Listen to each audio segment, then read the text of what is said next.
सम्पूर्णमा नमस्ते। म यो राष्ट्रको एउटा छोरो।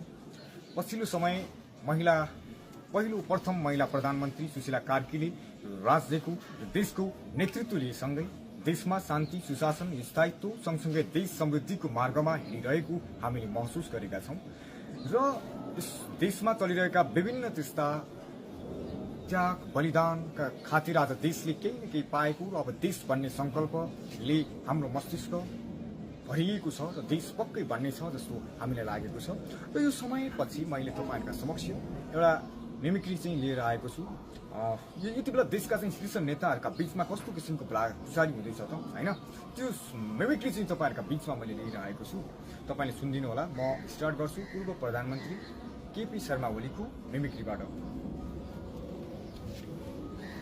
मलाई बडा आश्चर्य लाग्छ, बडा ताजुब लाग्छ। मलाई त्यत्तिकै आश्चर्य लागेको होइन। यति बेला शेरबहादुरजीको सेन्टरमै हमला भएको छ। यो विषयमा म के भन्छु भने तपाईहरुले सेन्टरमा हमला गर्नुपर्ने थिएन।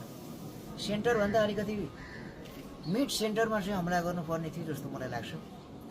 सँगसँगै उता विष्णुजीलाई पनि यताबाट उता स्विमिङ खेलाउने, उताबाट उता लडाउने वास्तविक चाहिँ घटनाहरू यो देशमा घटेका छन्, जसले गर्दाखेरि साँच्चैकै यो लोकतन्त्र नै धरापमा परेको हो कि जस्तो मैले मानेको छु।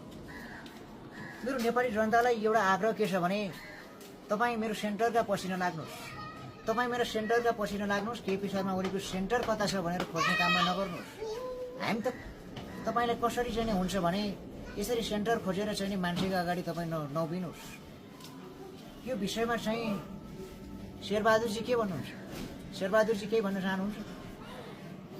के भरास यार, के भरास फुल भरास यार, फुल भरास यार, भरास त यार, उसको त भरास यार, सेन्टर भर पैसा जब गाडी पाइछ यार, सेन्टर भर पैसा यार, सेन्टर भरास यार, कति भरास यार, उसको त यार, के भरास यार, उसको त भरास यार, फुल भरास, यसो गर्न पाइन्छ मान्छे जब गर्न पाइन्छ यार, यसरी गर्न पाइन्छ हैन यार।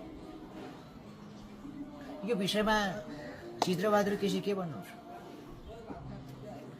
खाउँ त भनी शिकार नखाउँ त भनी आर्जु बेबीको अनुहार भने जस्तो अहिले त कसलाई भो भन्दाखेरि ठ्याक्कै शेरबहादुरजीलाई भो कि होइन।